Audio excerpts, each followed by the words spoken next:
Boa tarde a todos e a todas. É com satisfação que eu recebo hoje o professor Roberto Moll Neto. Roberto Moll é professor de História Contemporânea, de História da América Contemporânea na Universidade Federal Fluminense.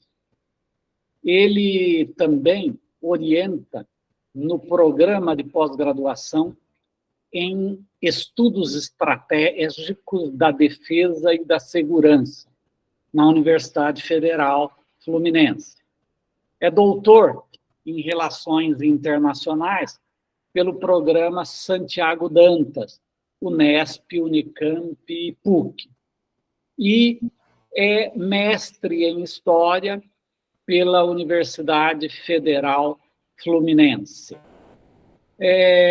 O Roberto Moll tem se destacado nos últimos anos pelos seus estudos relacionados aos Estados Unidos e, em especial, ao conservadorismo nos Estados Unidos, tá?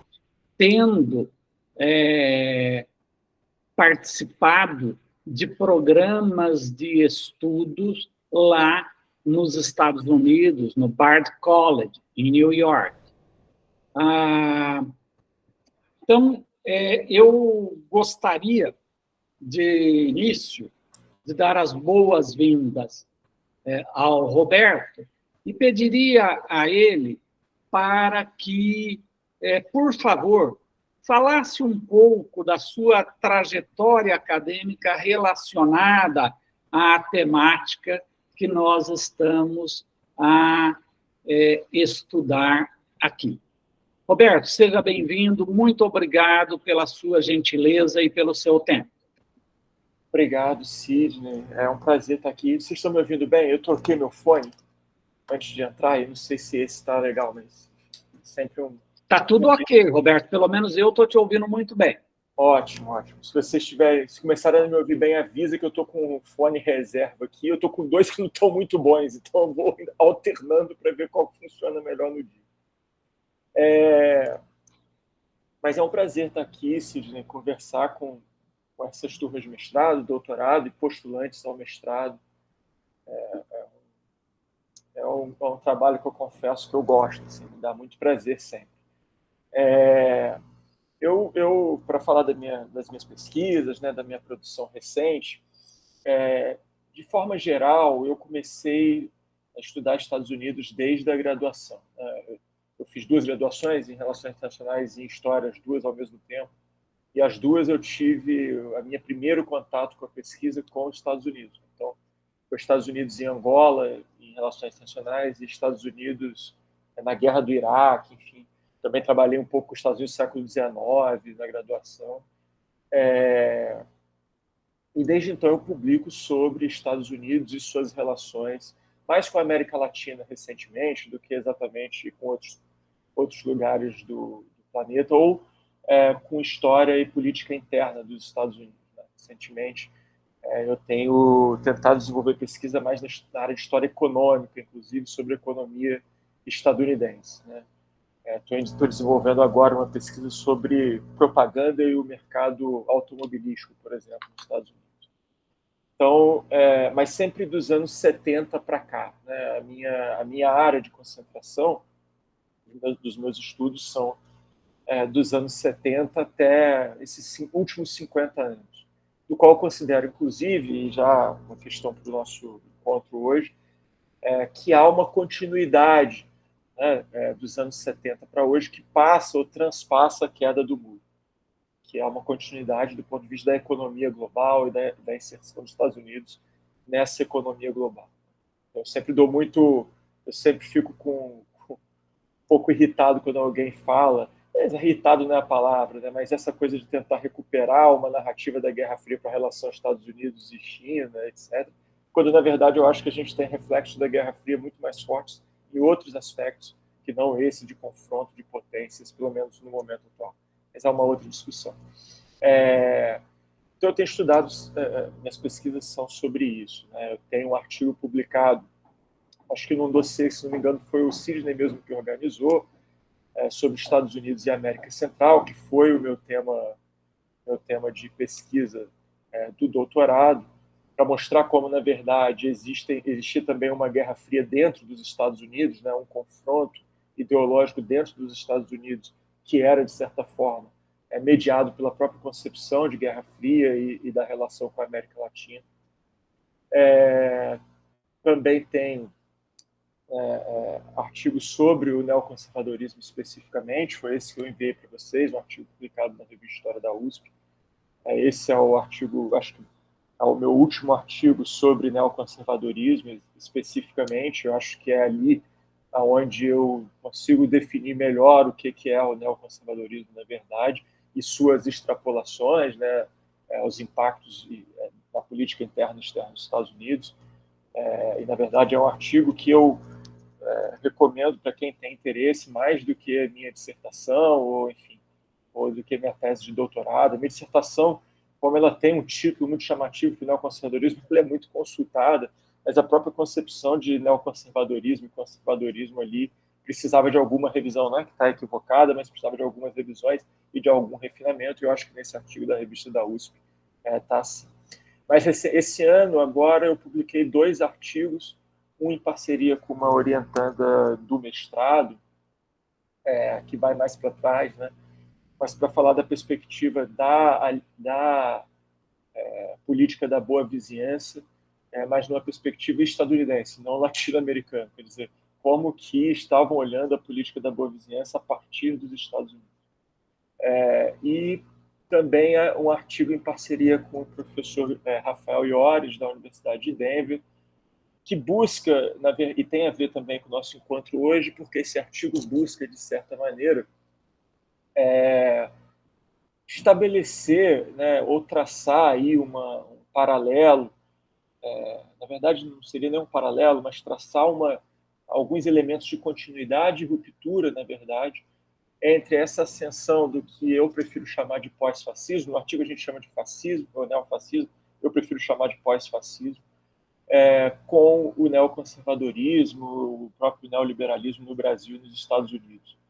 É um artigo que relaciona Brasil e Estados Unidos, muito embora, e aí já saindo da apresentação do artigo, já entrando na minha fala, eu não sou exatamente um pesquisador de Brasil, né? Eu costumo brincar com os meus estudantes que eu sou o pior exemplo de professor de história da América Latina, de história da América. Eu sou aquele que fala, olha, de Brasil eu não entendo nada. De América a gente pode discutir, mas de Brasil, é claro que é uma forma de tentar escapar de alguns debates que a gente não quer muito fazer, né? Mas minhas pesquisas giram em torno dos Estados Unidos e América Latina ou de política interna dos Estados Unidos, mas é claro, com reverberações para o Brasil, porque o Brasil faz parte da América Latina e está inserido, né, nisso que eu acho que aliás, é outro ponto de pesquisa que eu tenho, que é a tentativa de observar a conformação de uma unidade de observação em relação aos Estados Unidos com a América Latina. Unidade de observação, eu me refiro observação da relação entre Estados Unidos e América Latina, e aí, claro, incluindo o Brasil, mas dentro de um contexto das mudanças de um sistema econômico, para alguns mundial, para mim global, né, de economia global. E acho que isso vai ficar um pouco evidente na minha fala também hoje. Aí eu posso fazer a fala, Sidney, ou você quer fazer? Beleza. Então, é isso, né? Porque a introdução foi nesse sentido. E já também me coloco à disposição, se alguém quiser trocar ideia, o Sidney pode passar meu e-mail sem nenhum problema. E a bibliografia, enfim. Eu vou começar minha fala aqui hoje, como eu falei para vocês, discutindo o que é a minha área de pesquisa, na verdade, do ponto de vista do marco temporal, né, que é dos anos 70 para cá, tentando estabelecer algumas continuidades, né, e impactos da Guerra Fria nesse período para o Brasil e para o processo, inclusive, de abertura política e econômica no Brasil e na América Latina, no final aí já dos anos 80, no final do século XX. Eu acho que a crise de 1970, a chamada crise de 1970, ela mudou muito a relação entre Estados Unidos e América Latina, inclusive a relação entre Estados Unidos e Brasil. e ela mudou essa relação muito rápido. Eu acho que a crise de 1970 ela abre um outro capítulo da história da Guerra Fria, e acho que ela abre um capítulo da história global também. Né? Às vezes a gente fala do longo século XX, do curto século XX, começa a estabelecer balizas temporais, ou final da Guerra Fria, segunda Guerra Fria, e eu acho que a gente esquece da baliza temporal da crise econômica dos anos 70, que é uma baliza, do meu ponto de vista, importantíssima. Eu acho que a gente pode olhar, inclusive, os anos 70 e a crise dos anos 70 como uma baliza temporal que, é claro, vai ter um overlapping, né, uma intersecção com a baliza temporal mais tradicional da Guerra Fria, mas é a partir da crise dos anos 70 que alguns elementos do pós-Guerra Fria já começam a se estabelecer, sobretudo do ponto de vista da economia global. Então, a crise dos anos 70, só para definir um pouco essa crise, né, a crise tem basicamente três aspectos principais. Né? O primeiro desse aspecto é o empoderamento do operariado neste contexto de Guerra Fria. O empoderamento do operariado que passa, claro, não estou falando do operariado latino-americano, estou falando do operariado estadunidense e europeu. É um operariado que, em função do pós-crise de 29, pós-Segunda Guerra Mundial, quer dizer, em função das políticas de construção do New Deal nos Estados Unidos e das políticas de construção da social-democracia na Europa, esse operariado acaba sendo empoderado neste processo. No caso dos Estados Unidos, o New Deal acaba consagrando os sindicatos, ou um sindicato, na verdade, a AFL-CIO, que vai se tornar o único sindicato em 1955, como um grande ator da política econômica estadunidense. Na prática, né, para resumir muito, porque eu não vou voltar lá no New Deal, mas o New Deal garantia que todas as grandes empresas, grande indústria dos Estados Unidos precisavam contratar obrigatoriamente mão de obra sindicalizada da AFL-CIO. É claro que a contrapartida do sindicato, nesse caso, era adotar uma postura moderada em relação à luta operária, né? não abraçar o comunismo, aliás, tomar, inclusive, uma atitude, um caminho e uma perspectiva anticomunista, e é o que esse operariado dos Estados Unidos, esse operariado organizado nos sindicatos fazem. Então, mas, de todo modo, esse operariado e a central sindical, a AFL-CIO, acaba saindo muito forte dessa relação no New Deal e vai se tornar ainda mais forte com a Segunda Guerra Mundial e com a economia da Segunda Guerra Mundial, praticamente estabelece pleno emprego nos Estados Unidos até a metade dos anos 60, né? O desemprego é baixíssimo, gira em torno de 4%, e, portanto, com o desemprego extremamente baixo, o operariado bastante empoderado, né, ou posicionado para colocar suas questões, esse operariado vai pressionar o capital por melhores condições de trabalho. Isso significa um maior custo, né, sobre a produção e significa uma menor competitividade do ponto de vista da economia capitalista estadunidense. É claro que eu estou pulando um monte de coisa, estou simplificando essa questão, porque não é nossa questão central aqui. Estou simplificando, por exemplo, o fato desses sindicatos serem extremamente corruptos e terem também várias negociações com o capital que atenuam a pressão das fileiras de baixo do sindicato. Enfim, essa é uma discussão importante, inclusive, nos anos 70, mas é uma discussão que depois eu posso até voltar nela em algum momento. Mas só para ilustrar o que eu estou falando do poder dos sindicatos, né, é muito curioso, eu falo isso nas minhas aulas. Se vocês acompanharem, alguém já viu a série Os Simpsons, né? O Homer Simpson, ele é um trabalhador sindicalizado de uma dessas grandes empresas, né, de uma empresa de energia atômica.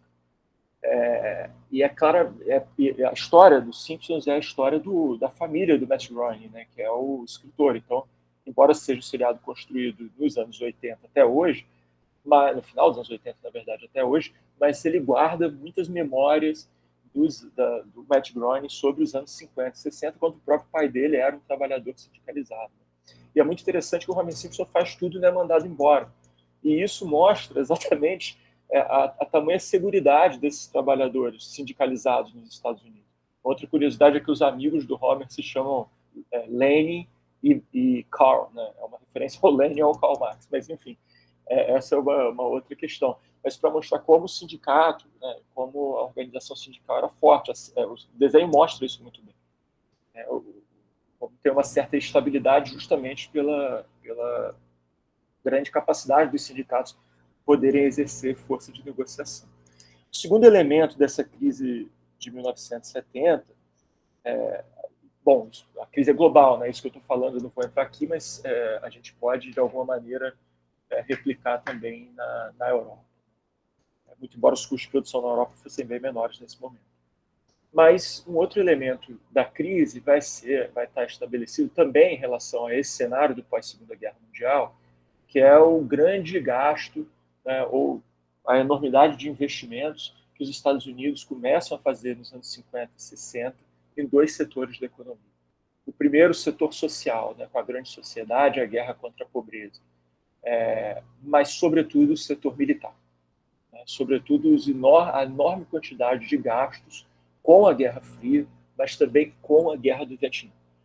Isso vai ser um outro fator de crise. A inflação nos Estados Unidos começa a crescer muito em virtude, em grande medida, desses gastos, do aumento desses gastos.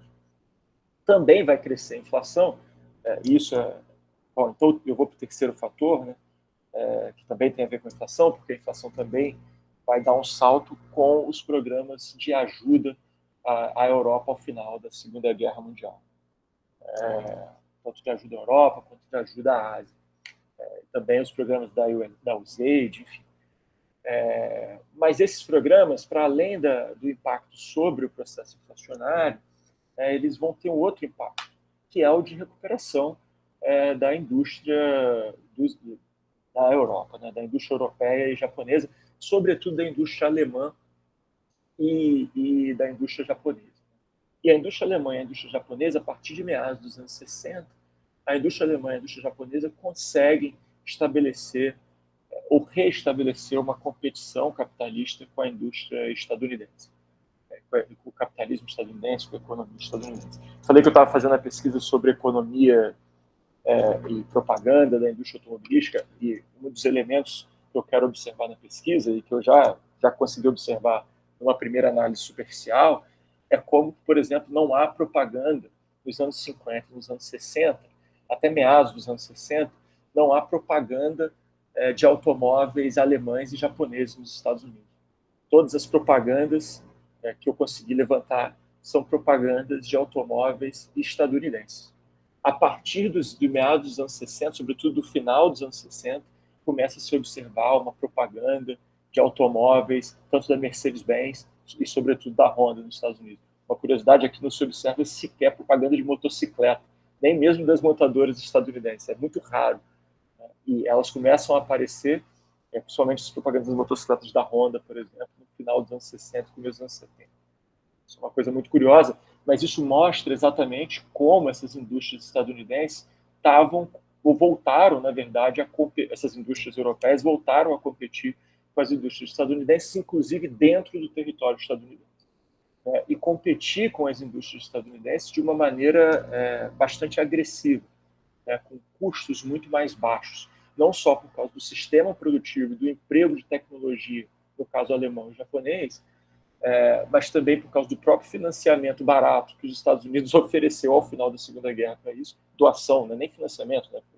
Foram inclusive boa parte doação para a recuperação da indústria europeia e japonesa, mas também em função de salários mais baixos na Europa, né? E em função de estratégias que vão ser primeiro adotadas pelo Japão, como a instalação de fábricas em outros lugares. A gente fala muito de maquiladora, eu vou voltar na ideia de maquiladora daqui a pouco, mas o primeiro país a estabelecer fábricas de montagem, né, fora do seu território, com o objetivo de simplesmente montar peças e exportar para um terceiro país enfim, reaver lucros, né, e renacionalizar lucros, foi o Japão.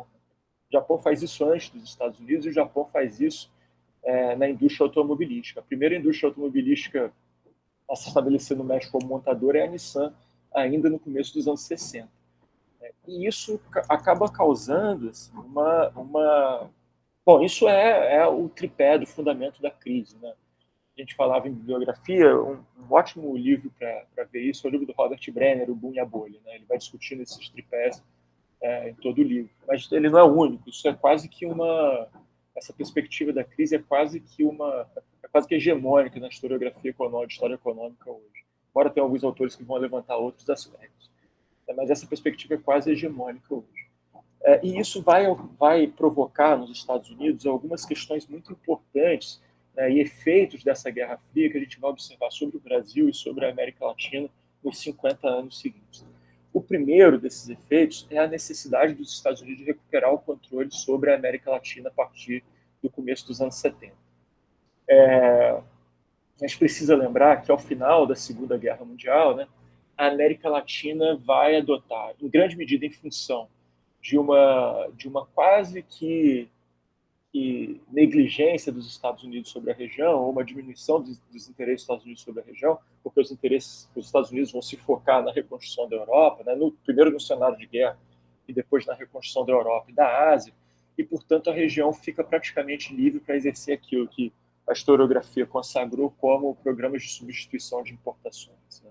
Alguns países desses já vinham adotando programas de substituição de importações desde do final da década de 30 e 40, em função do início da guerra e em função também da crise de 1929, como é o caso do Brasil, por exemplo. Mas os programas de substituição de importações eles vão se acelerar na década de 50. E isso, de certa maneira, significa não uma independência completa em relação à economia estadunidense ou à economia global, mas significa, por outro lado, atenuar a dependência latino-americana. Né? E os Estados Unidos se veem, portanto, a partir do começo dos anos 70, da necessidade de recuperar essa relação de dependência ou recuperar ou reestruturar, na verdade, a relação de controle sobre a América Latina. E, no final das contas, qualquer projeto de substituição de importações ou de programas nacionais que atenuassem a dependência em relação ao capital estadunidense, a maior parte desses projetos vai ser atingido de forma direta pelos Estados Unidos, da forma que a gente mais conhece da América Latina pela própria instituição de ditaduras na América Latina. As ditaduras na América Latina, de certa maneira, e aí uma outra referência bibliográfica, né, o texto do Henrique Padrosa é muito bom sobre isso, quando ele mostra, né, o trabalho do Henrique Padrosa, da Federal do Rio Grande do Sul, quando ele mostra, né, que um dos efeitos das ditaduras, para além da questão da violência, na verdade, como a violência legitima, justifica o combate a qualquer uma dessas perspectivas que são colocadas numa doutrina de segurança nacional como ameaça à segurança nacional, como comunistas, mas, na verdade, a violência vai ser direcionada a todos aqueles grupos ou perspectivas de desenvolvimento autônomo, até nacionalistas dentro de marcos capitalistas, etc. Isso vai ser comum na América Latina. Ele também vai mostrar como a violência, no final das contas, sobretudo no caso chileno e argentino, como que essa violência vai, na verdade, se apresentar como uma estrutura, como um alicerce da instalação de uma experiência neoliberal, principalmente na Argentina e no Chile, mas eu diria que também no caso brasileiro a partir dos anos 70. A ditadura brasileira ela muda o viés econômico no período dela, principalmente nos anos 70. Um caso que já é clássico para quem estuda educação. Né? Os investimentos na área de educação, eles declinam a partir dos anos 70, só para ficar num dos casos. Embora a ditadura brasileira não possa ser considerada um exemplo puro de neoliberalismo, como a gente pode olhar para o Chile e para a Argentina, né, nesse momento. Mas, então, enfim, essa é uma questão. Né? Os Estados Unidos vão atuar em direção a esses países da América Latina, incluindo o Brasil, numa perspectiva, portanto, de sustentar essas ditaduras, né, para atenuar a independência ou diminuir as chances de diminuição da relação de dependência nos países latino-americanos, mas também vai atuar, do ponto de vista econômico, oferecendo ou facilitando a busca por crédito, né? Os países latino-americanos buscarem crédito, não só nos Estados Unidos, mas também na Europa e nos países árabes. Né? Uma grande massa de dólares na Europa, em função do programa de recuperação após a Segunda Guerra Mundial, e há uma grande massa de dólares dos países árabes em função da própria alta dos preços do dólar, do petróleo, perdão, né, e da indústria petrolífera. Então, esses países latino-americanos vão, a partir dos anos 70, ou do final dos anos 60 já, sobretudo a partir dos anos 70, contrair empréstimos a juros muito baixos, mas em dólar nesse momento. A oferta de empréstimos é muito grande. E é claro que isso vai gerar aquilo que a gente conhece na década de 70 como uma crise da dívida da América Latina. E são questões que eu vou voltar daqui a pouco. Vou me voltar agora um pouco para dentro dos Estados Unidos e como que algumas coisas vão mudar dentro dos Estados Unidos e vão ter impacto na América Latina também. Porque a crise também atinge os Estados Unidos. A crise da década de 70 também atinge os Estados Unidos. Os primeiros sinais da crise nos Estados Unidos já são visíveis a partir de meados dos anos 60. Embora não estivessem no horizonte da maior parte da população ainda inebriada por aquela era dourada do pós-guerra. Mas a partir de meados, a partir de meados dos anos 60, sobretudo do final dos anos 60, a partir de 67, 68, essa crise começa a se tornar perceptível a partir dos dados econômicos, tanto de inflação, quanto de produtividade e também de emprego. E essa crise nos Estados Unidos ela vai ter uma característica que é um pouco sui generis, né? Porque ela é uma crise de estagflação. Ou seja, é uma crise que começa a dar os seus primeiros sinais efetivos mesmo no horizonte, começa a aparecer mesmo para todo mundo no horizonte nos anos 70 e 70 especificamente, 71. Mas é uma crise onde a inflação começa a subir e a economia está estagnada, o que é sui generis no capitalismo. Porque, em geral, quando a inflação começa a subir, há um aquecimento do consumo e, portanto, também um aquecimento da produção. Mas, nesse caso, o que acontece é que há um excesso de gasto, um excesso de dólar circulante, há uma liquidez muito grande de dólar no sistema internacional completo, isso tem um impacto sobre a inflação nos Estados Unidos, mas, por outro lado, a produção nos Estados Unidos, a economia dos Estados Unidos está travada pela competitividade com a Alemanha e Japão. Então, se estabelece um cenário de estagflação econômica, que é um cenário sui generis na economia. Né? E esse cenário de estagflação econômica, ele vai estar permeado por um outro cenário, ou por um outro processo que vai se entrecruzar com esse cenário dentro dos Estados Unidos, que é um processo de mobilização social muito grande nos Estados Unidos. Eu já falei da mobilização social do operariado, por exemplo. E esse operariado vai estar bastante mobilizado nos anos 60 e começo dos anos 70.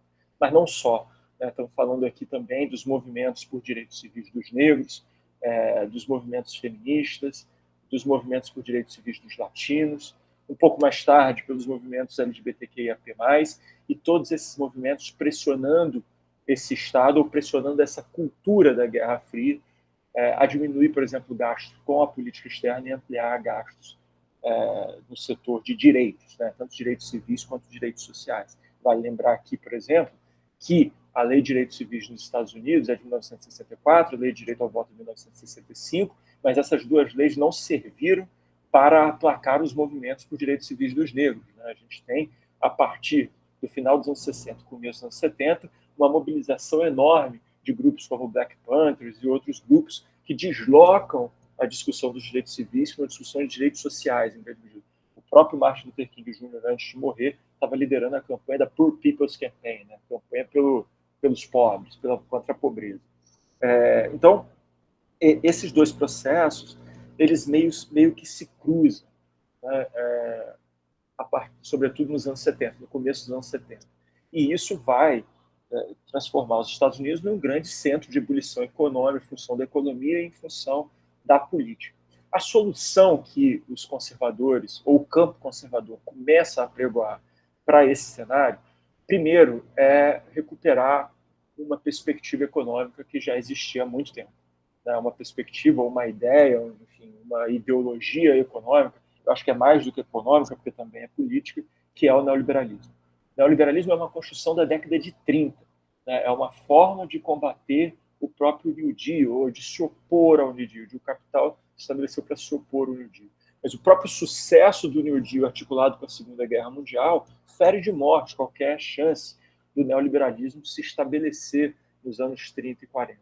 Entretanto, nos anos 70, o neoliberalismo vai ser alçado, né, à salvação nacional, tanto para o cenário econômico quanto no que significa o cenário político. Né? E aí, quais são os pressupostos desse neoliberalismo nos Estados Unidos, que tem diferença para a América Latina e para o Brasil, eu também vou falar daqui a pouco. Mas os pressupostos são basicamente 3 pressupostos econômicos, mas que têm desdobramentos políticos muito grandes. O primeiro deles é a diminuição de gastos, né, ou a diminuição de investimentos. E para os neoliberais, de forma geral, quando se fala em diminuição de gastos, diminuição de investimentos, a gente está falando também de 2 outras coisas. Primeiro, de privatização, mas também de diminuição de gastos no setor militar. E isso é uma grande questão na Guerra Fria. Quer dizer, como que um país supostamente ou provavelmente em guerra com uma outra potência vai diminuir gastos militares? Mas entre os neoliberais, muitos nos Estados Unidos vão defender, inclusive, a diminuição de gastos militares. Esses neoliberais eles vão se situar ou vão começar a crescer dentro do Partido Democrata e não do Partido Republicano. Mas, enfim, e são os democratas que vão pressionar pela diminuição dos gastos militares a partir de 1970. Mas há outros 2 pressupostos desse neoliberalismo. A desregulamentação econômica, que diminui custos. A desregulamentação econômica, na prática nos Estados Unidos, significava desfazer o arranjo do New Deal. Portanto, diminuir direitos trabalhistas ou diminuir o empoderamento do operariado, no final das contas. Porque isso causava 2 tipos de custo nos Estados Unidos. O primeiro era o custo da tributação, o custo dos gastos públicos. O segundo, o próprio custo e, consequentemente, a competitividade empresarial. Mas a desregulamentação não fica só aí. A desregulamentação fica também numa perspectiva de desregulamentar, por exemplo, tarifas ou medidas de proteção ao meio ambiente, industrial de proteção ao meio ambiente. E, por fim, nesse chamado tripé econômico, está a política de tributação regressiva do neoliberalismo. A ideia de que é necessário taxar menos os ricos para que os ricos possam ter condições de investir e recuperar a economia, para fazer a economia voltar a crescer. É uma lógica, tem toda uma lógica econômica nessa perspectiva, não é simplesmente fazer o jogo da elite. Existe, de fato, uma lógica econômica, é a ideia de que dinheiro não fica parado e, portanto, aqueles que têm dinheiro, inexoravelmente, esse dinheiro será investido ou canalizado para algum investimento em algum momento, ainda que esse dinheiro seja colocado apenas numa poupança, porque os bancos e os fundos de investimento bancário acabam canalizando esses investimentos para algum tipo de... esse dinheiro, esses recursos em algum tipo de investimento. Então, para recuperar, nos Estados Unidos, o neoliberalismo vai ter essa perspectiva que é de um tripé econômico, de cortes de investimentos sociais e, no caso dos neoliberais, nos Estados Unidos, militares, desregulamentação da economia e estabelecimento de uma política tributária ainda mais regressiva. Já era regressiva nos Estados Unidos, mas ainda mais regressiva. Essa política nos anos 70 ela não vai ter tanto sucesso, mas já tem um primeiro efeito dela nos anos 70, que é a pressão sobre o governo Nixon para desregulamentar o fluxo de capital. Isso é fundamental, isso muda a economia global completamente a partir de 1971. O governo Nixon passa a desregulamentar fluxos globais e, portanto, o dinheiro passa a circular no mundo sem maiores regulações e sem, enfim, sem muitas travas. Inclusive, é parte desses recursos que vão ser emprestados a juros muito baixos para a América Latina também. Então, isso muda completamente o jogo.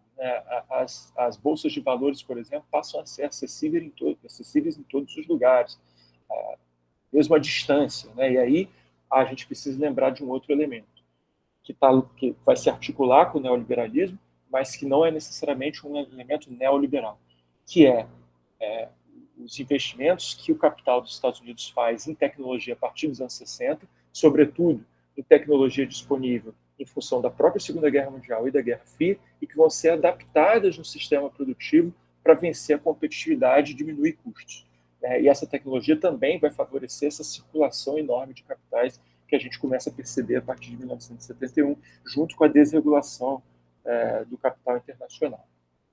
Isso acaba conformando quase que uma desnacionalização do capitalismo. Eu não estou aqui defendendo a tese do Hard e do Negri, de que não existe mais territorialização do capital, não é isso não. Mas essa territorialização do capital ela passa a ser muito fluida, e de fluxos transnacionais, baseadas em fluxos transnacionais. E isso acontece muito rápido a partir dos anos 70.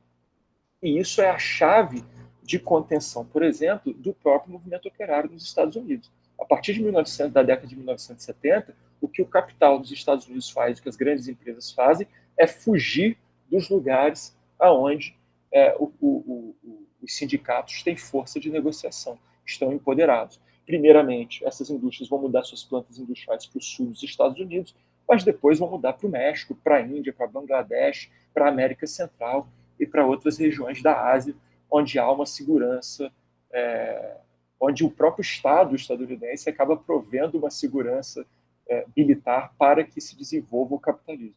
Né? E também para o restante da América Latina. No Chile, por exemplo, isso vai ser perceptível, mesmo no Brasil em menor medida. Então, o que se observa a partir dos anos 70 é essa transnacionalização do capital. Só que este não é um projeto hegemônico nos Estados Unidos. O neoliberalismo dos anos 70 ele tem muita dificuldade para estabelecer isso como um projeto de governo. Muito embora isso já estivesse acontecendo com políticas neoliberais, o que significa que não fosse um governo neoliberal, mas algumas medidas neoliberais do governo Nixon, e também se estabelecendo a partir de medidas do setor bancário, do setor financeiro e no setor produtivo. Né?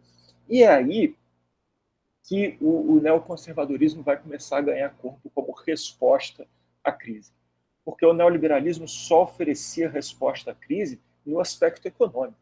O neoconservadorismo começa a oferecer uma resposta a essa crise do ponto de vista político e econômico, do ponto de vista cultural, político e econômico, eu diria.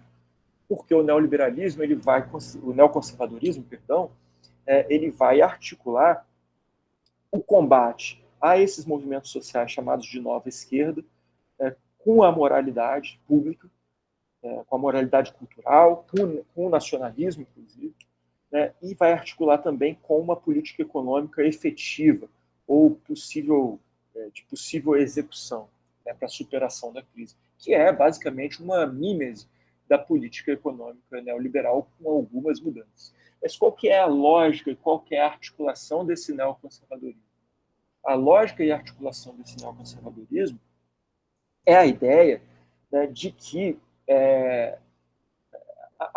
a crítica do qual eles vão partir é a ideia de que esses atores da nova esquerda nos Estados Unidos, ou seja, os movimentos sociais, estavam sendo gestados dentro da universidade eles saíam e tomavam postos no Estado, desenvolviam programas públicos dentro do Estado, seja dos poderes locais, municípios, estados ou do governo federal, né, e se reproduziam ou reproduziam com os recursos do Estado.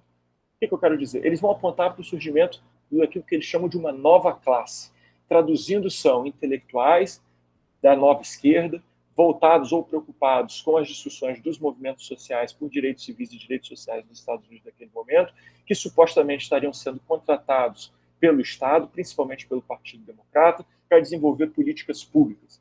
E ao desenvolver políticas públicas, eles acabavam criando as condições para permanecer no poder. Ou seja, mais políticas públicas, mais recursos, definição de novas necessidades e, portanto, os neoconservadores, que é um grupo que vai começar a se formar um grupo, né, curiosamente, de judeus ex-trotskistas e pessoas que eram, inclusive, de esquerda até os anos 50, 60, começam a tomar um caminho da direita, abraçar essa perspectiva de neoconservadorismo para atacar essa chamada nova esquerda e as políticas públicas da nova esquerda nos Estados Unidos. Por que isso tem uma articulação moral? Porque, segundo essa perspectiva neoconservadora, esses programas públicos acabavam gerando, tanto políticas públicas quanto programas sociais, acabavam gerando uma preguiça, né? Acabavam gerando a leniência, acabavam gerando a desestruturação das famílias, né? Porque acabavam gerando o aumento do consumo de drogas, acabavam gerando a própria, como eles usavam o termo, sodomia, né? ou as perspectivas de gênero e sexualidade não heteronormativos. Né? Por que isso? Porque, da perspectiva deles, os programas sociais supostamente acomodavam os trabalhadores e os pobres. Quer dizer, os programas sociais, a partir dos anos 60 e a partir da atuação dessa nova classe de intelectuais de esquerda no Estado, estaria construindo uma rede de segurança social, e essa rede de segurança social faria com que esses indivíduos não tivessem estímulo para o trabalho, né, e, portanto, sem estímulo para o trabalho, se tornavam preguiçosos, se tornavam improdutivos, né, tinham tempo suficiente para recreação e recursos para essa recreação, e essa recreação, inclusive, ser a utilização de drogas recreativas. No caso das mulheres, essas mulheres tinham uma rede de segurança que não prendiam mais elas famílias. Olha só que absurdo, né, que esses caras achavam. Eles achavam que isso era um absurdo, né? Quer dizer, as mulheres tinham uma rede de segurança, elas agora não precisam mais depender dos recursos do marido, que é quem trabalha, né? E por isso desarticulavam as famílias. E vão apontar isso, sobretudo, na população negra. É muito curioso. É uma perspectiva racista ou racializada da economia que, de certa forma, se estabelece nas entrelinhas da economia. Quer dizer, não é um racismo falado, não é um racismo dito, não é um racismo institucionalizado, como era comum nos Estados Unidos até os anos 60, mas é uma nova forma de racismo que vai atingir, sobretudo, famílias negras e latinas, com a ideia de que negros e latinos ocupam ou buscam essa rede de segurança com muito mais frequência do que brancos, inclusive, e isso estaria óbvio na desestruturação das famílias negras, na desestruturação das famílias latinas e, sobretudo, né, na improdutividade de negros e latinos. E aí a gente precisa voltar para o cenário internacional, porque a improdutividade de negros e latinos, nesse sentido, eram, de certa forma, uma ameaça à segurança dos Estados Unidos. Quer dizer, eles não produziam o suficiente para que os Estados Unidos competissem na economia do campo capitalista com a Alemanha e Japão, e isso enfraqueceria os Estados Unidos, e também não produziam o suficiente para que os Estados Unidos competissem com a União Soviética. Né? Portanto, há um problema de segurança nacional, né, na atuação dessa nova classe, dessa nova esquerda. Qual que é a solução que os neoconservadores apontam? Então? Ipsis literis, é a mesma solução dos neoliberais, até com uma pequena diferença do ponto de vista econômico. Né? Os neoliberais, naquele momento, muitos deles dentro do Partido Democrata, vão começar a apontar que o corte de gastos tem que ser exercido, inclusive, sobre, como eu disse, a indústria militar. Os neoconservadores não. Os neoconservadores apontam que o Estado tem que cortar gastos, mas não os gastos militares, porque isso afeta a segurança dos Estados Unidos. Então, do ponto de vista econômico, a solução é muito semelhante. É o tripé econômico, com a diferença, né, que os neoconservadores vão preservar ou buscar preservar os gastos militares. Mas, do ponto de vista da política moral, tem uma diferença. Os neoconservadores começam a apontar várias medidas que deveriam ser adotadas pelo Estado, né, para, por outro lado, atacar esta imoralidade crescente da sociedade estadunidense. Entre essas medidas, por exemplo, o fim do direito ao aborto, né, só para dar um exemplo. Ou então, ser mais duro com o consumo de drogas. Não é à toa que, nesse mesmo momento, o Nixon, que não é exatamente um neoconservador, vai inaugurar a campanha, mas está pressionado por essa perspectiva, de certa maneira, inaugura a guerra contra as drogas. Né?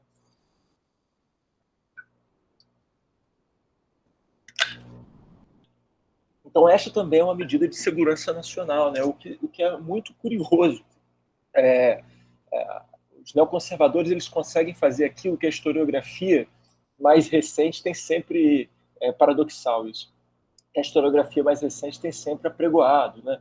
A historiografia que está baseada na ideia de história global, por exemplo, que é borrar os limites ou borrar as fronteiras entre a política interna e a política externa. Essas duas coisas são porque esse limite, essa fronteira é artificial. Os neoconservadores pensam dessa maneira desde os anos 70. Os caras estão falando isso desde os anos 70. Não é à toa que uma das grandes medidas que os neoconservadores vão sugerir, por incrível que pareça, e que tem a ver completamente com a perspectiva da política externa, é uma reforma educacional. Vocês podem estar pensando, ora, por que os neoconservadores, o que tem a ver uma perspectiva de reforma educacional com a política externa ou com a segurança e defesa? Tem tudo a ver. Era a ideia de que os Estados Unidos precisavam reformar o seu sistema educacional para tornar as pessoas mais produtivas, mais ciosas do nacionalismo, mais comprometidas com a cultura e a tradição estadunidense, sobretudo latinos e imigrantes, para poder fazer com que esse país se tornasse mais produtivo e houvesse aí um consenso muito maior sobre a defesa nos Estados Unidos.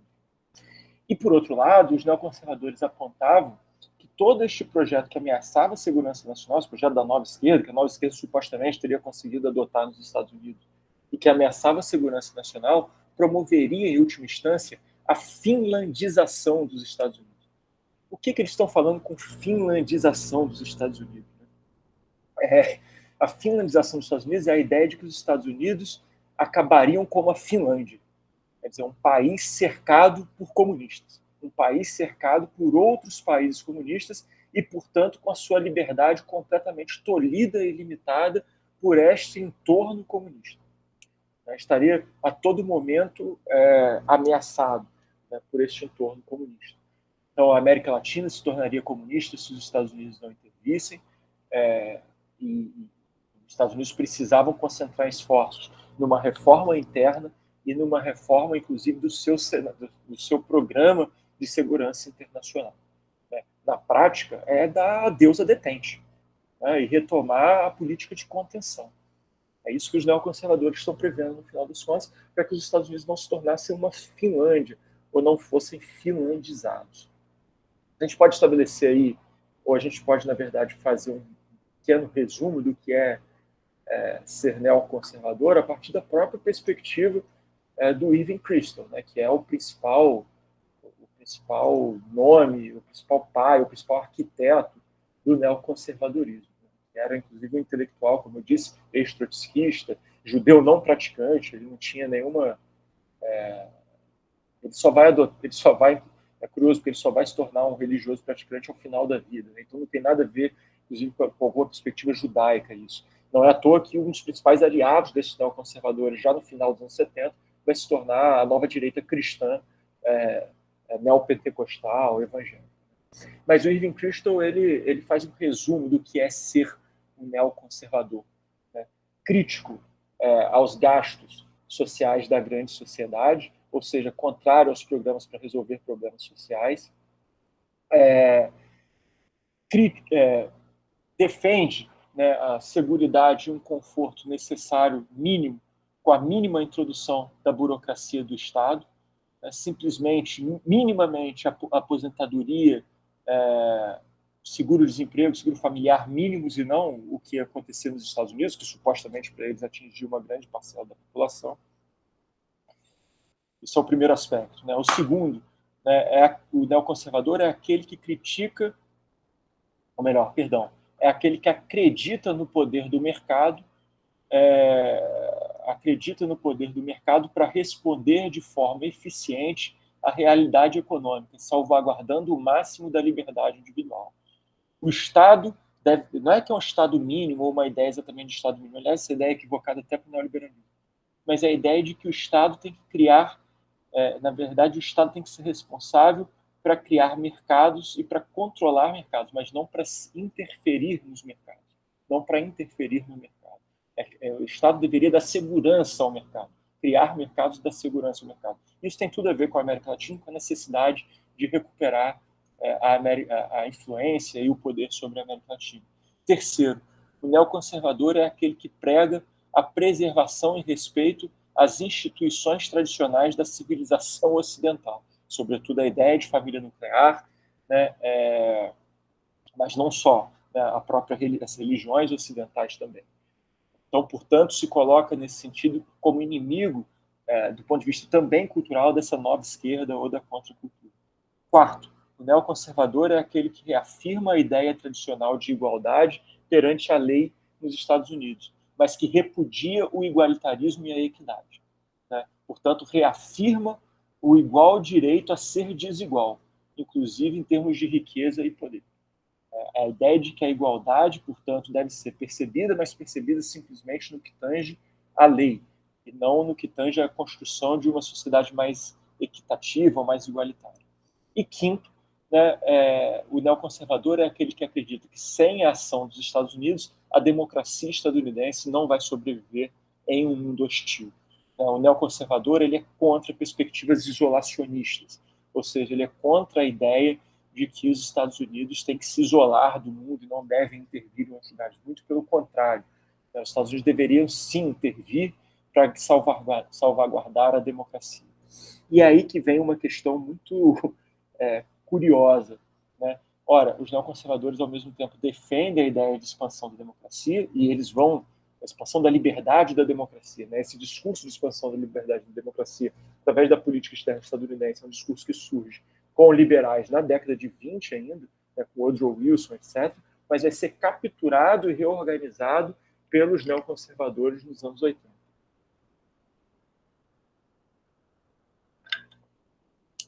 Um dos primeiros grupos a se apresentar dessa maneira, né, do ponto de vista da política externa neoconservadora, são grupos como o Committee of Present Danger, né, o Comitê do Perigo Presente. Esse é um deles, né? É a ideia de que, por exemplo, a Guerra Fria, a detente era um erro. A Guerra Fria, eles usam essa expressão, a Guerra Fria é um termo orwelliano, né, em relação ao Orwell, porque o objetivo, no final das contas, era descartar a contenção. A ideia de que a guerra é fria, portanto, era orwelliano, com a ideia de que era somente um termo para descartar a ideia de contenção. Esses caras acreditavam que a detente era um erro, né? Acreditavam que a União Soviética jamais aceitaria outra forma de se relacionar com os Estados Unidos. Portanto, era um erro acreditar que a União Soviética aceitaria o avanço dos Estados Unidos ou abrir mão do avanço do comunismo no cenário internacional. A detente também, na perspectiva deles, havia acreditado de forma equivocada que os incentivos positivos de política econômica para os países do terceiro mundo, ou seja, os programas de ajuda, sobretudo para os países do terceiro mundo e da Europa também, mas principalmente para os países do terceiro mundo, conteriam o comunismo. E o exemplo mais claro disso seria Cuba. Né? Quer dizer, Cuba está lá na América Latina, supostamente havia recebido programas de ajuda dos Estados Unidos, e mesmo assim houve uma revolução comunista em Cuba. E aí começam a apontar para o restante da América Latina como um exemplo. Né? Quer dizer, no restante da América Latina vai acontecer a mesma coisa. Os Estados Unidos têm linhas de crédito, programas de ajuda da USAID, e, de todo modo, esses países vão acabar se tornando comunistas porque o que é necessário é uma perspectiva de contenção e não de detente. E aí, assim, esses grupos, né, eles vão lembrar, inclusive, algo que o Sidney estuda, né, o Sidney é o maior nome sobre isso, que é o próprio Kennan, o George Kennan. Né? Não o Kennan do final da trajetória dele, mas o Kennan quando escreve lá o famoso relatório, ainda sob o pseudônimo de Senhor X. Né? Então, eles recuperam o relatório do Kennan para elogiar a contenção e criticar o isolacionismo ou a detente dos Estados Unidos. O principal nome dessa política externa dos Estados Unidos, nesse momento, é uma figura chamada Gianni Kirkpatrick. Essa figura é uma outra pesquisa que eu estou também começando a desenvolver nesse momento. Na verdade, eu já tinha desenvolvido uma pesquisa sobre ela há muito tempo atrás, e eu estou retomando porque eu não publiquei nada e porque eu consegui ter acesso a outros livros dela, enfim, outros artigos dela. Mas a Gianni Kirkpatrick, ela vai ser, já nos anos 80, 1981, a Gianni Kirkpatrick ela vai ser aí uma das principais influências na política externa do governo Reagan, e o governo Reagan é a expressão máxima desse neoconservadorismo nos Estados Unidos, é quando o neoconservadorismo efetivamente consegue chegar ao poder, e a Gianni Kirkpatrick vai ser a representante do governo Reagan na ONU. Mas ela já é uma figura assim, muito importante na construção dessa política externa neoconservadora desde meados dos anos 70. Né? É uma intelectual, assim, uma professora, ligada há muito tempo a esse grupo, ela própria também é uma ex-trotskista, que é muito interessante. Eu fico batendo na tecla do ex-trotskismo, é um pouco de brincadeira, de provocação sempre, mas, por outro lado, é porque há uma conexão entre o trotskismo e essa perspectiva neoconservadora que está um pouco nas entrelinhas, eu não sei se ficou claro para vocês, mas é a ideia de que o trotskismo vai defender aquela perspectiva, né, de que a burocratização do Estado soviético degenerou o Estado soviético. Né? Então, o Estado precisa, e nos Estados Unidos, esses trotskistas, o trotskismo dos Estados Unidos era muito forte, né, desses trotskistas saírem de uma ideia de anti-comunismo soviético é um passo, e para sair para a ideia de anti-estatismo são 2 passos. E é o que acontece. Não só nos Estados Unidos, no Brasil também. Está cheio de antitrotskistas no Brasil que agora ocupa o campo conservador, numa perspectiva e numa crítica à burocratização do Estado, a partir de uma crítica da burocratização do Estado.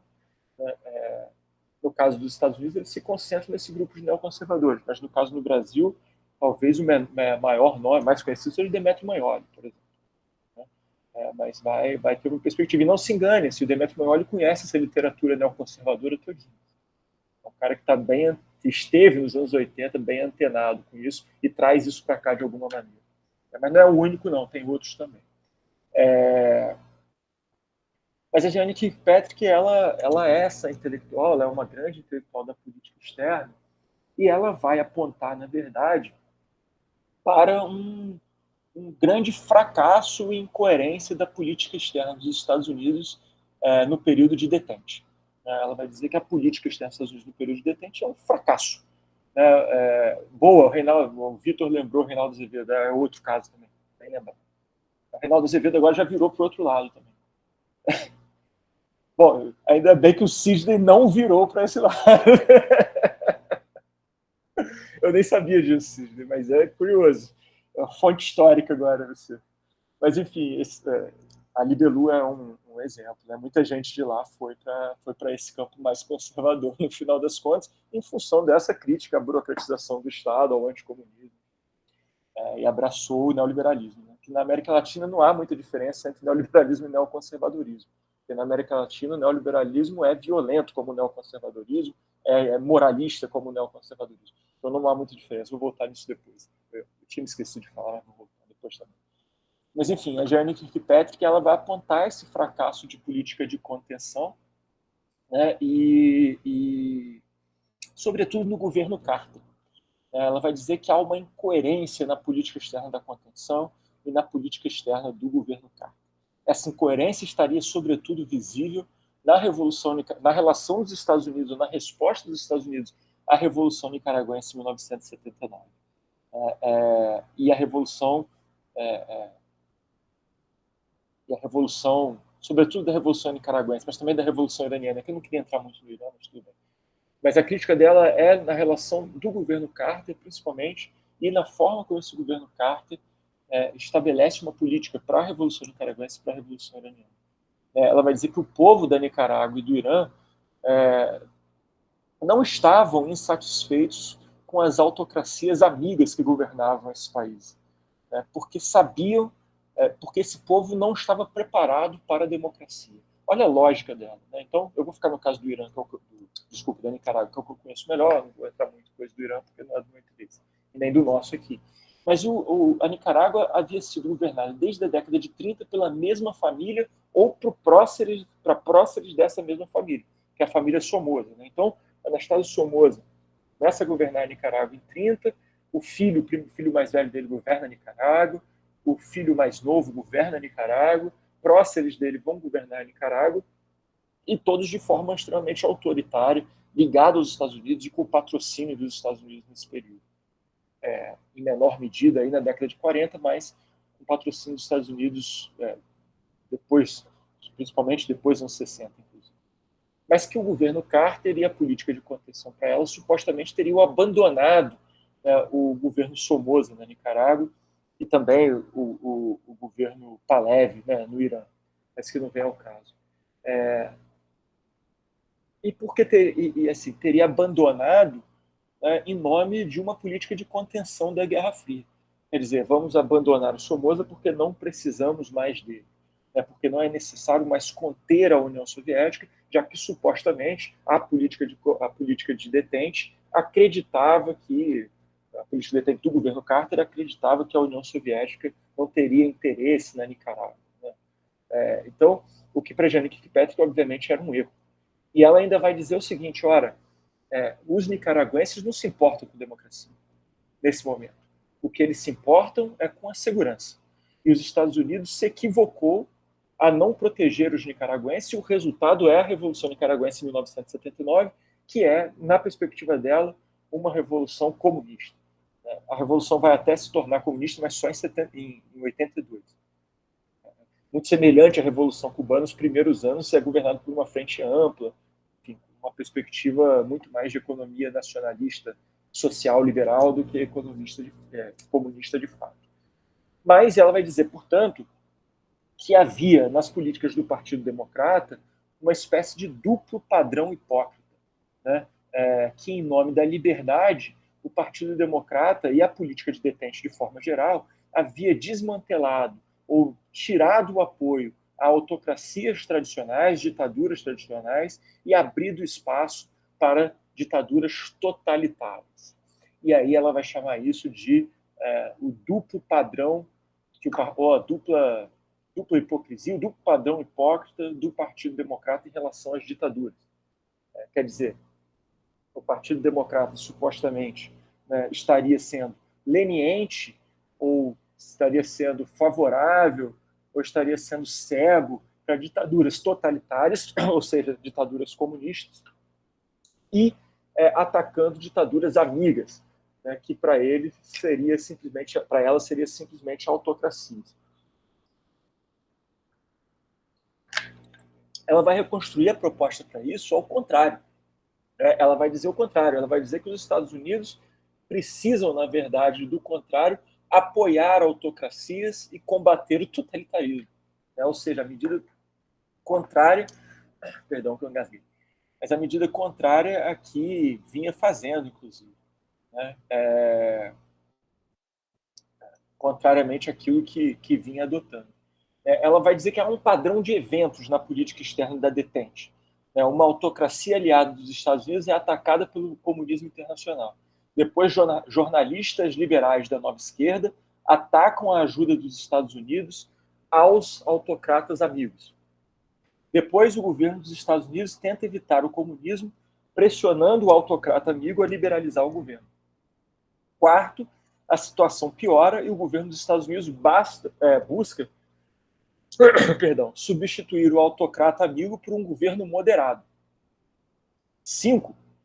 A insurgência recusa a apoiar a saída moderada e espalha a anarquia. 6. O governo moderado não mostra capacidade de resolver o problema. 7. Há um golpe militar comunista e, no melhor dos cenários, os Estados Unidos perdem espaço. No pior dos cenários, os Estados Unidos vão ganhar um inimigo ou uma ameaça à beira do seu território. Portanto, a ideia de finlandização. Quer dizer, no pior dos cenários, os comunistas vão vencer. E os inimigos passam a encarar os Estados Unidos como fracos. Então, ela vai utilizar toda essa argumentação para defender e para propor, na verdade, o contrário. Para propor que os Estados Unidos apoiem, até certo ponto, governos autocráticos e combatam governos totalitários. A diferença que ela faz de autocráticos ou ditaduras e totalitárias, ditaduras autocráticas e totalitárias, é uma diferença que ela vai tomar da Hannah Arendt e de uma leitura muito equivocada da Hannah Arendt. A ideia de que as ditaduras amigas ou autocráticas são aquelas que controlam ou que tolhem a liberdade dos indivíduos apenas no que significa ou no que tange o direito político. Mas não tolhe a liberdade econômica, não tolhe a liberdade religiosa, não tolhe a liberdade de expressão. Por outro lado, os governos totalitários são aqueles que tolhem a liberdade econômica, a liberdade de expressão, a liberdade política e a liberdade religiosa. E aí o que ela vai dizer é que os Estados Unidos têm que apoiar despressurizando as autocracias. Quer dizer, os Estados Unidos têm que apoiar essas autocracias, garantindo que essas autocracias vão manter essas regiões aliadas esses países, essas regiões aliadas aos Estados Unidos, principalmente na América Latina, vão manter essas regiões aliadas aos Estados Unidos, mas, ao mesmo tempo, os Estados Unidos e essas autocracias têm que promover um processo pedagógico para ensinar o exercício da liberdade e da democracia a esses indivíduos que não conhecem os valores da liberdade e da democracia. Na prática, vou reformular. A perspectiva da Jane Kirkpatrick era que governos apenas autoritários ou autocráticos, e não totalitários, mas governos apenas autoritários, Os Estados Unidos deveriam apoiar os seus aliados autoritários e, ao mesmo tempo, construir uma perspectiva pedagógica para que as pessoas nesses lugares aprendam o que é democracia e aprendam o que é liberdade. E, aos poucos, esses autoritarismos serem substituídos pela expansão da democracia, para que esses países estivessem prontos para exercer a liberdade e a democracia quando a história acabasse, ou seja, quando a União Soviética caísse. O que isso tudo tem a ver com a América Latina, né? E mais especificamente com o Brasil? Bom, é esta perspectiva que, a partir dos Estados Unidos, começa a despressurizar as ditaduras na América Latina. Tem um livro excelente, por exemplo, sobre a relação do Reagan e do governo Reagan com o governo Pinochet. Agora me falha a memória o autor. Esqueci, deu um branco, esqueci o nome do autor. Mas mostra as tensões, por exemplo, do Reagan com o governo Pinochet. Isso quer dizer que o Reagan ou os neoconservadores fossem democratas? Não. É a ideia de imposição de uma democracia ou de uma perspectiva de liberdade e democracia que é a dos Estados Unidos como alternativa a governos autoritários. Porque o grande receio era de que esses governos autoritários dessem lugar a revoluções comunistas como resposta. E, portanto, duas medidas o governo Reagan começa a tomar e vão ser expandidas depois, nos anos 90, pelo governo Clinton. E aí até pelo governo Bush, Bush pai e depois o governo Clinton. E até uma certa continuidade entre esses governos. Que é a ideia de expansão de democracia, mas de um tipo de democracia. De uma democracia que é a democracia estadunidense. E, sobretudo, um tipo de liberdade, que é a liberdade econômica neoliberal. Então, isso é gestado ao final da Guerra Fria e, no frigir dos ovos, é este tipo de democracia e de liberdade que a América Latina e o Brasil vão experimentar depois das ditaduras. Quer dizer, o governo Reagan e a Jane Kirkpatrick, nesta perspectiva, eles arquitetam, sobretudo com receio de que os governos autoritários, esses governos autoritários, precisamos lembrar, estavam numa crise econômica enorme por causa da crise da dívida nos anos 80, e o receio de que esses governos autoritários, imersos na crise da dívida, dessem lugar a governos revolucionários. Então, os Estados Unidos vão exercer uma política de abertura democrática, mas de um tipo de democracia, uma democracia controlada, uma democracia liberal, uma democracia que se expressa através do voto e não da participação social efetiva e contínua, aquilo que o Guilherme O'Donnell chamou de democracia substantiva. Não é isso. É uma democracia que é uma democracia liberal e limitada ao poder do voto. E a instalação, em nome do combate à dívida externa, a instalação de um programa neoliberal que vai transformar esses países e vai associar a liberdade a uma liberdade econômica. Ainda que no caso do Chile e no caso da Argentina, é esse próprio neoliberalismo que está um fracasso, que está em crise. Mas vai haver uma insistência nos processos de liberalização política pela manutenção do programa neoliberal econômico. Na América Central, isso vai ser óbvio a partir dos anos 90. Todos os acordos, a América Central passa por uma série de guerras civis, revoluções nos anos 80, e nos anos 90 todos os acordos de paz vão estar embutidos ali a democracia enquanto exercício do direito ao voto, ou seja, simplesmente a democracia liberal, é uma democracia muito limitada, e também o programa neoliberal, a instituição do neoliberalismo. Se a gente olhar para o Brasil, isso também se reflete dessa maneira. Os programas de abertura política vêm acompanhados com um programa de reestruturação econômica e de abertura política muito controlada e limitada.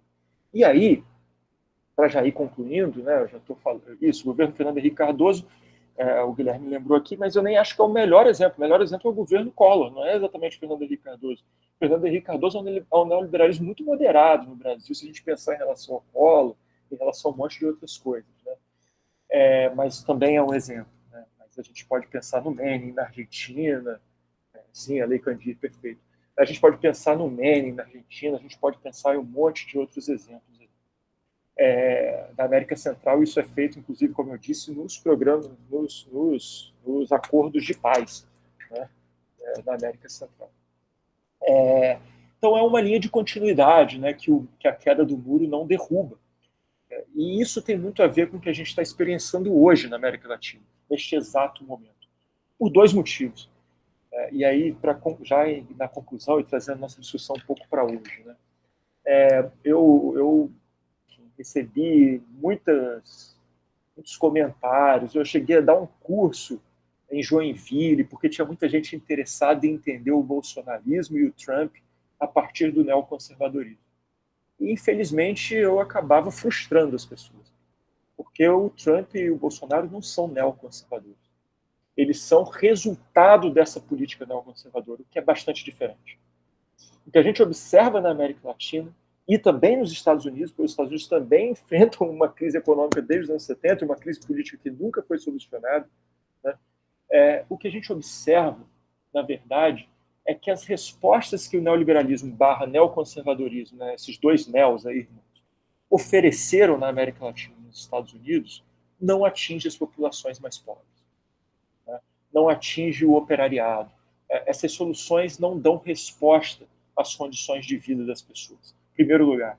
E as soluções neoconservadoras e neoliberais claramente estão mostrando que o projeto democrático neoliberal e neoconservador é um projeto limitado, e as pessoas percebem isso.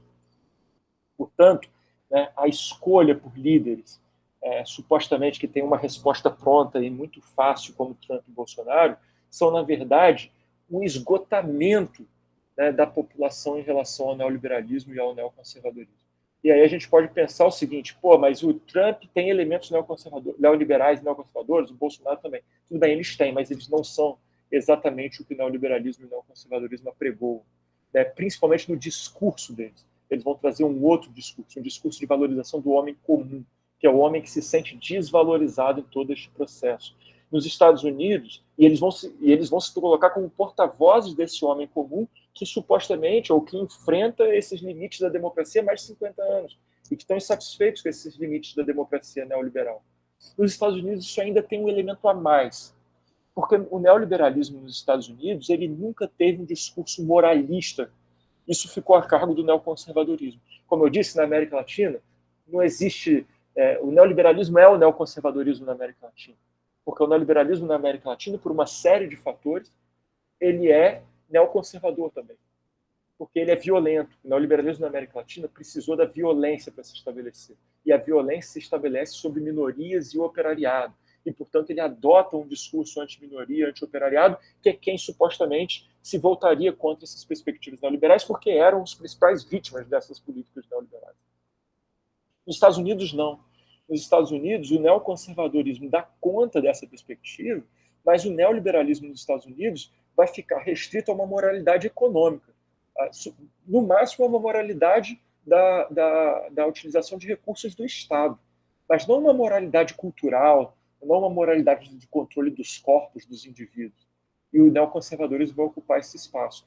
O que vai acontecer nos anos 90 nos Estados Unidos é uma aproximação entre o neoliberalismo e os grupos identitários, as minorias identitárias, porque o neoliberalismo vai oferecer para essas minorias uma saída através do mercado. Quer dizer, como essas minorias podem sair da condição de subalternidade através do mercado. E vai oferecer também uma saída através do Partido Democrata e da representatividade no Partido Democrata. Então, nos Estados Unidos, há um ressentimento de uma classe média, empobrecida, branca, com o neoliberalismo do Partido Democrata, né? E com as políticas neoconservadoras também, do ponto de vista econômico, mas não do ponto de vista moral. E é isso que vai ficar. E isso vai ser ajustado, né, com toda a proposta do Trump. O Trump vai trazer essa moralidade, vai reforçar essa ideia de moralidade, mas também vai trazer um discurso que é isolacionista. A gente precisa lembrar que o Trump vence uma eleição nos Estados Unidos prometendo retirar as tropas da Síria, do Afeganistão e do Iraque. E é efetivamente quem tira. Não é o Obama que tira tropas do Iraque e do Afeganistão. Né? É o Trump que tira, deixa a bomba na mão do Biden, inclusive, né, no primeiro semana de governo do Biden. Mas é ele que retira tropas. Por quê? Porque essa classe média branca empobrecida vê os gastos militares como supérfluo, como excessivo, assim como vê os gastos sociais para as minorias como supérfluo também. Né? E é essa classe média branca empobrecida que vai fermentar ou vai gestar uma perspectiva de uma nova perspectiva racista, pós-fascista, e que o Trump vai dar vazão a isso, vai representar isso, inclusive do ponto de vista da participação política. E na América Latina a mesma coisa. o processo é o mesmo, ou muito parecido. É uma classe média branca empobrecida por causa de todo esse processo neoliberal que vai acabar, de certa maneira, abraçando a solução fácil, porque também se vê limitada no exercício da própria democracia, dessa democracia limitada, e insatisfeita com essa democracia limitada. Não é à toa que o valor da democracia se perde, a ideia da democracia enquanto valor acaba até se perdendo. E dá vazão a esses governantes autoritários. Né? Normaliza esses governantes autoritários. Bom, enfim, eu no final só quis fazer uma breve conclusão. Existem outros problemas nisso, né, de lá para cá, que tem que ser mediados, inclusive problemas conjunturais, eu não quis entrar nisso aqui, mas só para a gente fazer uma ponte com o que a gente está vendo hoje na Argentina, por exemplo. É isso, Sidney. Eu espero que tenha sido bom. Assim, estou disposto aqui às críticas, às sugestões, às perguntas. Fiquem à vontade.